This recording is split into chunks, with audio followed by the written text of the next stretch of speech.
Hi guys, my name's Ava, and today we're talking about being set apart. I don't know about you guys, but I hate having my shoes in the same place as my family. It gets all mixed up, and then when you're in a rush, you can't find your shoes, and then it's awful. I keep my shoes in my own room so they can be separate from everyone else's. Today's big idea is that when we follow God's way, it sets us apart. That basically means that we're separate for a specific reason. So let's take a look at today's God story to learn what it means to be set apart for God.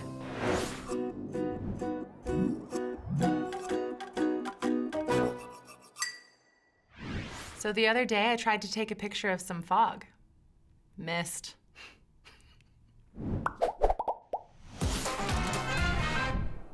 Hi, I'm Danielle, and I'm so excited to be with you guys. I want to share a story with you. About 10 years ago, I decided to attend a music program in Nashville, Tennessee. I would be going by myself without my friends and family, and some of them didn't necessarily appreciate that decision, feeling like I was abandoning them and leaving them behind to start a new life. But after making this decision and going there, I had one of the best experiences of my life. Despite some people feeling neglected or that I may not be making the right decision, I grew so much, and this ended up being one of the best experiences of my life. Following Jesus isn't always easy.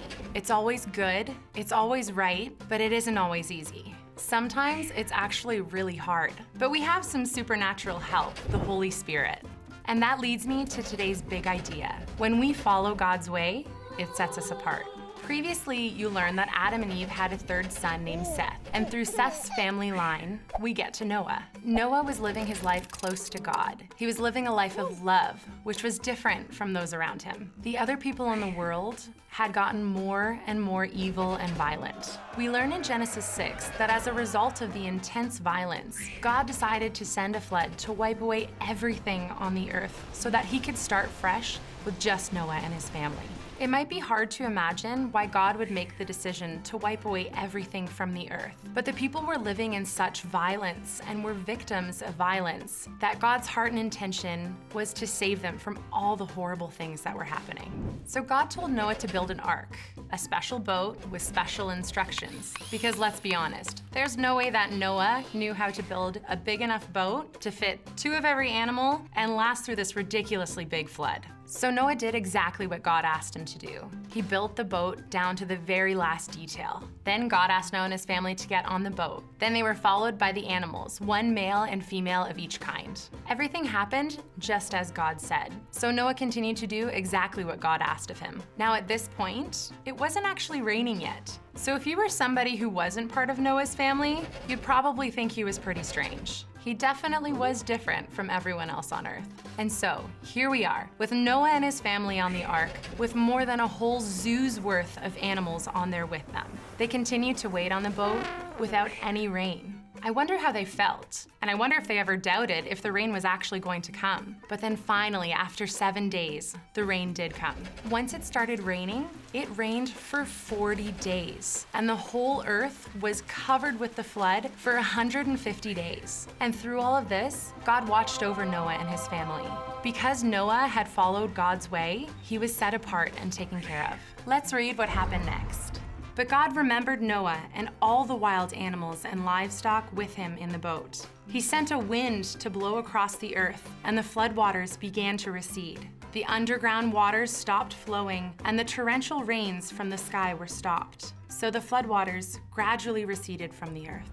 After some time, Noah sent out a raven to see if there was any dry ground on the earth. But the raven kept coming back because it had nowhere else to land. Then Noah sent out a dove, but the dove too came back. But God had not forgotten them. He was going to take care of them. A week later, Noah sent out the dove again, but this time it came back with an olive leaf. So Noah waited another week, sent out the dove again, but this time the dove didn't come back because it had found dry land. Then God told Noah and all of his family to come out of the ark. So they did just that and took all of the animals with them. God had kept them safe, so now Noah and his family were ready to make a fresh start. Noah had faith in God. He followed God's way. And because of this, God set him apart as someone who is righteous. As people who follow Jesus and live in God's way, we sometimes have to make difficult decisions to live a life that honors him and shows our love for him. As I said before, following Jesus isn't always easy. But when we do make that decision, it leads us to the best way of living, loving, helping others, and ultimately, it leads us to God. And that brings us back to today's big idea. When we follow God's way, it sets us apart. It was awesome getting to spend this time with you guys. I'll see you next week. Noah and his family were set apart for God. Even when people thought he was crazy for building the ark, he stayed obedient to God and did what God showed him to do. I want to share with you a story from our friend Aaron and the time he realized what it practically means to be set apart for God. It's a cool story and we wanted to bring it to you in a super cool way, so check it out. Hey there, my name is Aaron. I grew up in a small town in Canada in a great Christian community. One of my best Christian role models was my Aunt Libba, who lived and worked in Nepal. That's a country in Asia, right below China, and it's best known for Mount Everest.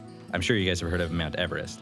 My Aunt Libba was in charge of translating the New Testament into Maithili, one of the local languages. And the whole time I was growing up, she would tell me all these stories about Nepal. They were funny, interesting, it just sounded so cool. And then, one day in grade 10, she called me up and she asked me to come to Nepal. Of course, finally, I was actually gonna see the places that she had told me about my whole life. I was beyond excited. And when I got to Nepal, I quickly found out things were very, very different from Canada, more than I could have imagined. The jungle and the mountains were literally 10 minutes away from the city. Some nights, I could literally hear monkeys howling while I was trying to sleep. First, we stayed in the capital city, Kathmandu, which was the busiest place I have ever been. It was like the buildings were packed into every single nook and cranny of the valley, and they used all the space they had. From the top of my apartment, I could see on every roof, people had built extra space for ping pong or for a kitchen or a garden, whatever. And don't get me started on the roads. There were no traffic lights or lanes at all. And even though I couldn't actually read the signs, I could tell nobody is obeying them. There are packs of stray dogs and deer that might chase you if you have any food, and a few other animals I had only ever seen in the Toronto Zoo. Whew. Now, normally, after a full day like that, in Canada, I would have a nice hot cup of tea. But in Nepal, they make tea called chai with lots of different spices like cinnamon and vanilla, and they serve it out of a giant pot with a ladle. And of course, I usually have toast with my tea. But there's no toast to be found in Kathmandu. Here, they make bread called naan in big dome-shaped ovens. And they sort of dive into the top and slap the dough on the inside of the oven. That was really cool to watch, but maybe a little too daring for me. At least there's one thing that is the same all over the world. Macaroni and cheese. You know the good stuff from a cardboard box? That is my absolute favorite. But then I found out that in Nepal, they only use powdered milk. I didn't even know that existed. But I started noticing the biggest differences when my aunt took me to her church. I was surprised to see that it was surrounded by these big walls and locked gates. She told me that people used to be put in jail just for talking about the Bible. So these churches had to be very careful and even meet in secret outside the city or behind walls. In fact, they could still get in trouble. But on Sundays, even though they were taking a risk, the churches opened their gates so anybody could come in. They would invite people who weren't welcomed anywhere else: the sick, the poor, and the outcasts.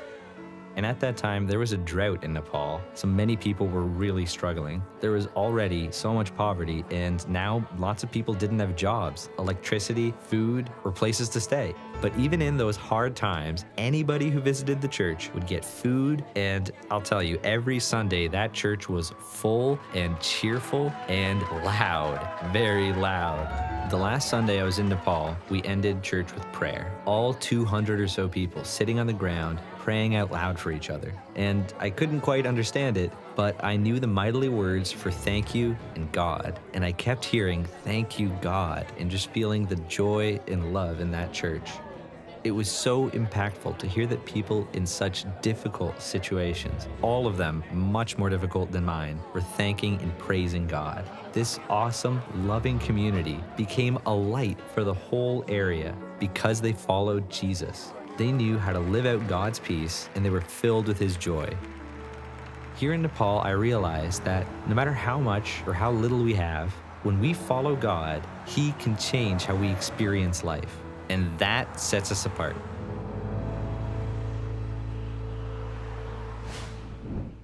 That was super cool. Thank you so much, Aaron, for helping us understand that even when life is hard, we can experience peace and joy because God is with us.